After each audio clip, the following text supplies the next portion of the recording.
Our next speaker, this is also a great honor. He's an Air Force veteran, now retired from the aerospace industry after nearly 30 years, a father of 3 sons and 2 grandsons. He's a certified ICF coach specializing in health, wellness, and fitness. His dream is to become one of the most influential speaker coaches in the country. He's a qualified speaker. We haven't heard him in quite a while. Presenting Overcoming Me, Why Change is Possible. Join me in welcoming Willie Davis. Mama, can I go? Yeah, go put your cup in the kitchen, Billy. So he begins to run with his 3-year-old feet just slapping against the concrete porch as he ran from the porch through the living room, through the dining room, into the kitchen. And then he reached up with the cup and slowly pushed it onto the edge of the counter, making sure that it did not fall back down. He turned around, began to run back out of the kitchen, through the dining room, through the living room, onto the front concrete porch. And there he stops. He looks around. Where is she? She's gone. She left me. And he falls to the concrete porch and begins to cry. Around the age of 7, Billy's mother asked a female relative to come and babysit while she went to work. The babysitter sent all of the other kids outside except for Billy. He was told to go into the bedroom where she removed all of his clothes. He remembers saying, "No, Auntie, I don't want to do that." A few moments later, there comes a knock at the door. He was told to grab his clothes, go into the other bedroom and get dressed. He went in and got dressed, sat behind the door, and began to cry because he felt as if he had done something very wrong. This is the first time that he can remember feeling uncomfortably wrong in his own skin.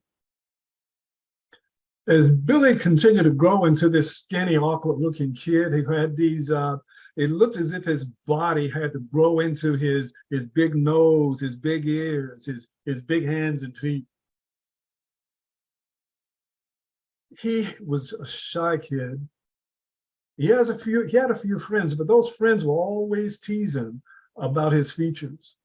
So what he would do, he would make jokes about himself to help relieve the sting.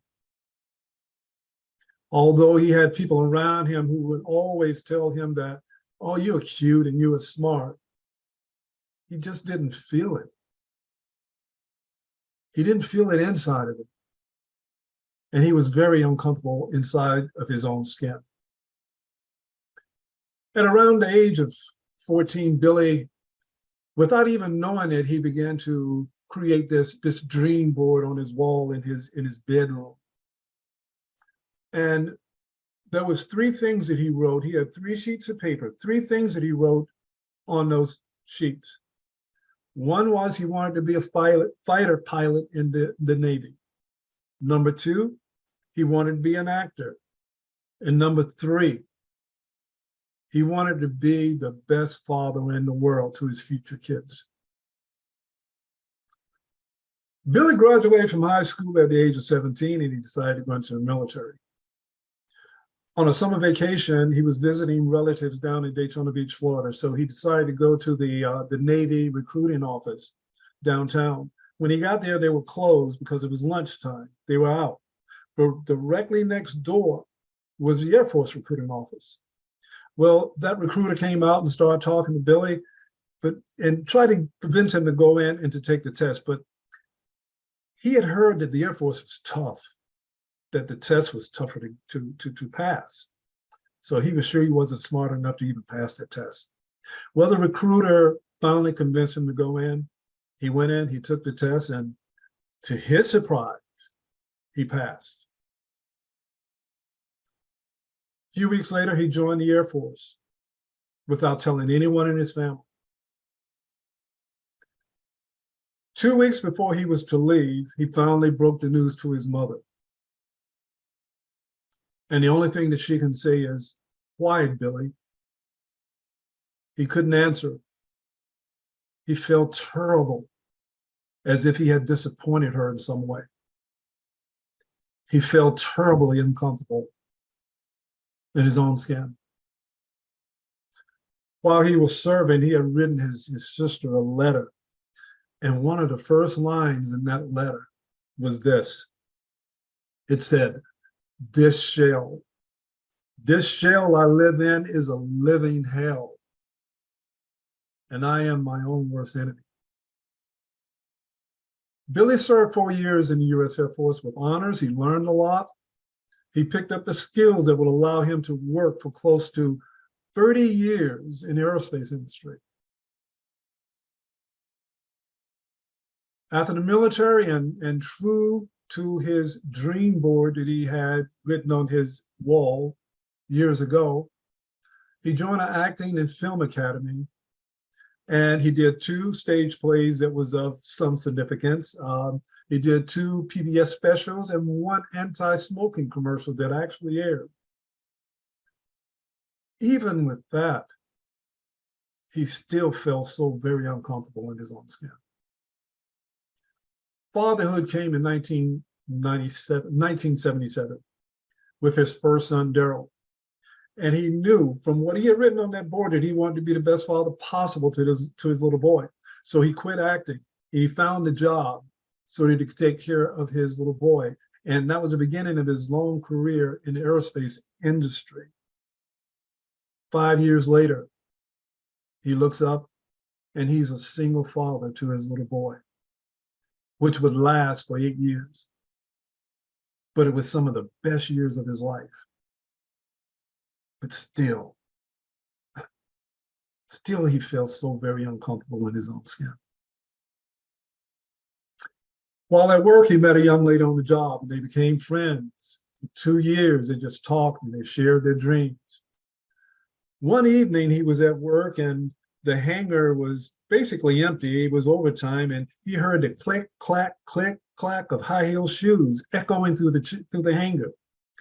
And he looked underneath the belly of the airplane, and all he could see was these beautiful shaped legs in these high-heel shoes, red high-heel shoes, and just the bottom half of a red skirt. And he said, "I gotta go see who this is." Ran around the other side of the aircraft, and lo and behold, it was his friend that he had been talking to for the last couple of years. That very evening, when he picked up his little boy, he told him, "Today, I found out the woman that I'm going to marry, and we've never even dated once." 9 months later, they were walking down the aisle in the marriage ceremony. 7 months later, his second son, Jaron, was born. 5 years after that, his third, Josh, came along. Being a dad was the best part of his life, and nothing else in the world would ever top that. With 2 incomes coming in from the aerospace industry, they were doing very well. Actually, they were doing really good financially. They bought a beautiful home in the hills next to a golf course, big 4-bedroom, 3-bath, 3-car garage. And in that garage, they had some very fine cars. There was vacations to Hawaii, to the Bahamas, timeshares in Idaho to take the kids on Christmas vacations, timeshares in Palm Springs for extended summer vacations, clothing and jewelry. So living the life that most people dream of. But he was still so very uncomfortable in his own skin. In 2011, while he was on the job, he fell off the back of an airplane, severely damaging his shoulder, which required 2 surgeries, 1 year apart, and 2 years of physical therapy. He was put on pain medication by his doctor, which soon spiraled out of control after 2 years.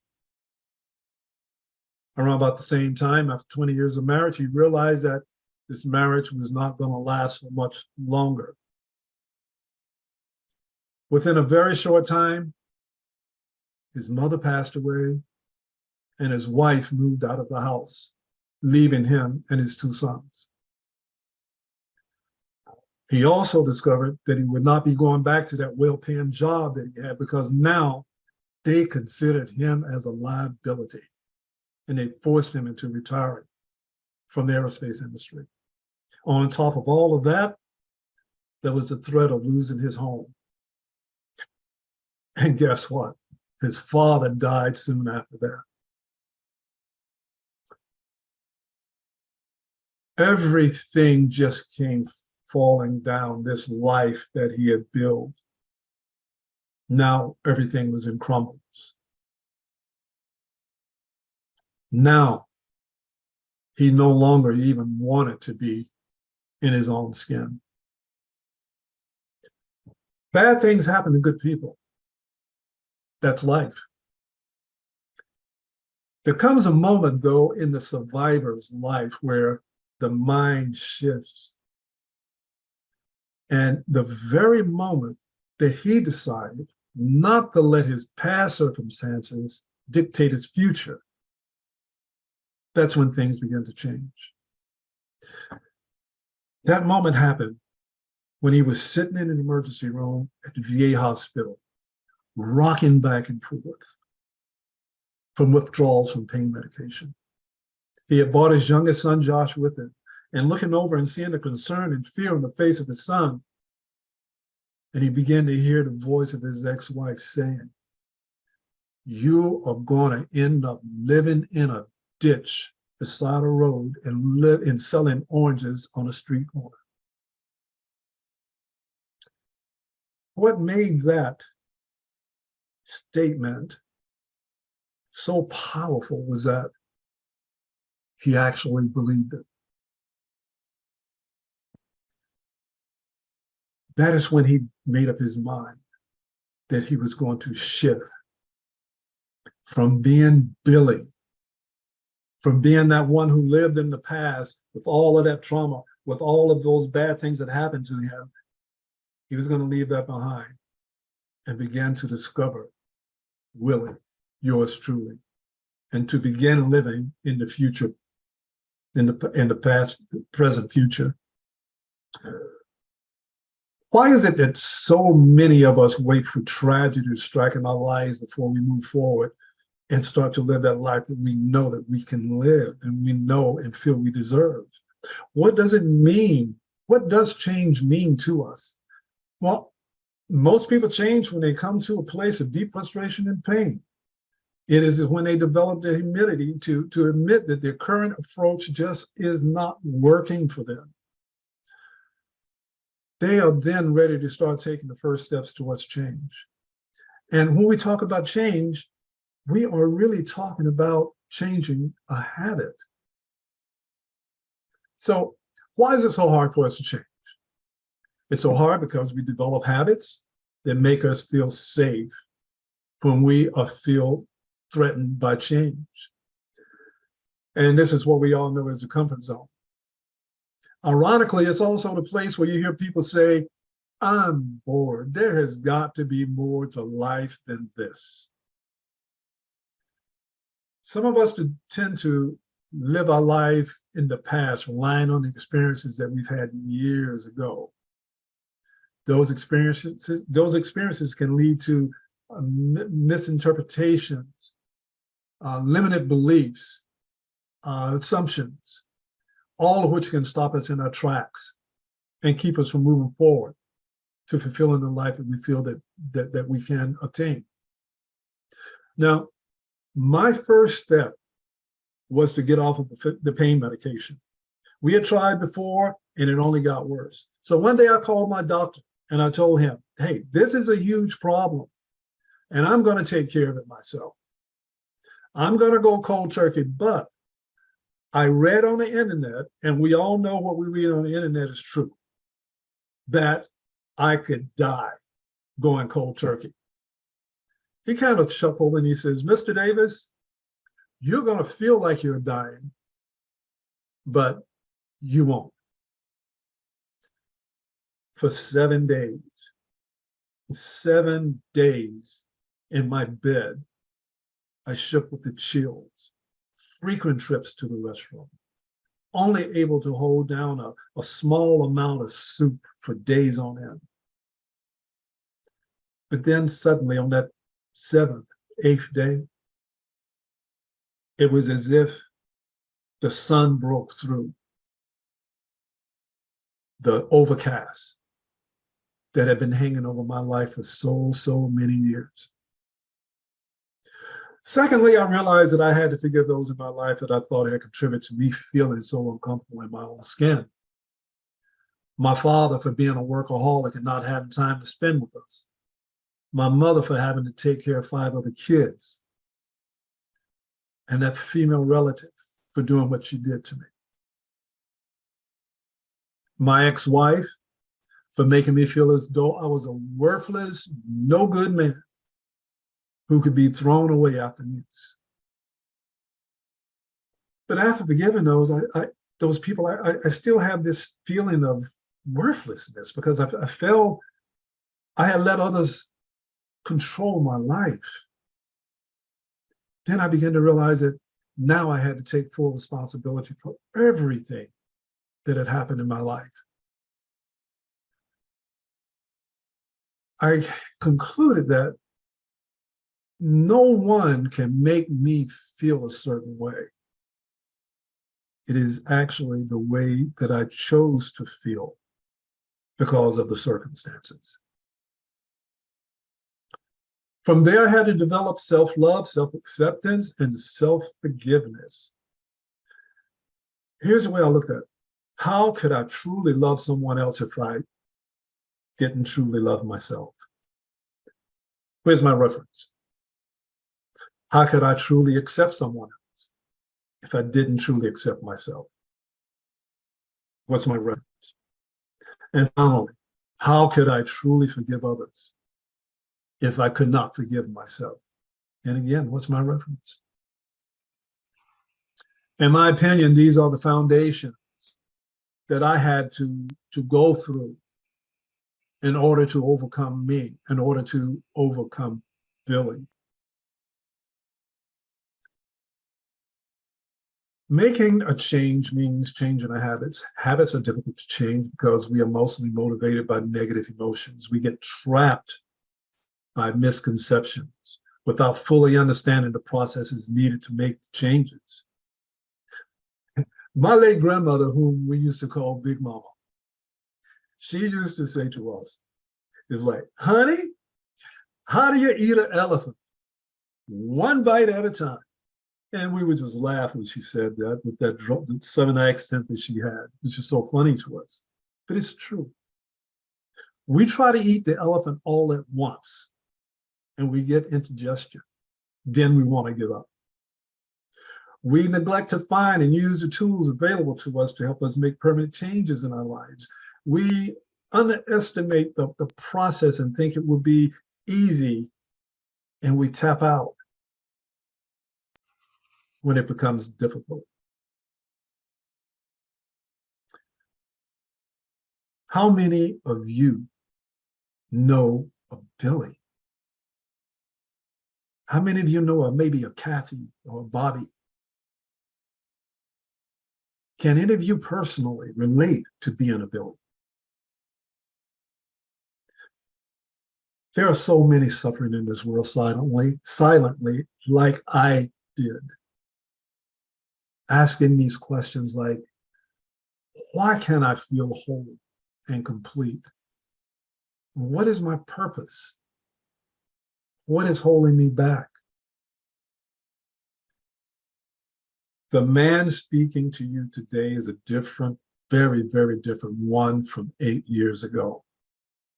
This man is very confident, empathetic, curious, courageous. He's a leader, he's a follower, and he's a student. Always a student. We can all live that life that we have always dreamed of. It's not about the money and the material wealth. For me, it's more about your health, your wellness, your fitness. I found a way to live that life. And I'm not looking back at Billy anymore. Because when you're looking back, you really can't see where you're going. I'm riding with Willie all the way. And I want to leave you with this. The greatest tragedy in life is not death. The greatest tragedy in life is living a life without purpose. Also, the greatest challenge in life is to discover that purpose and to live it.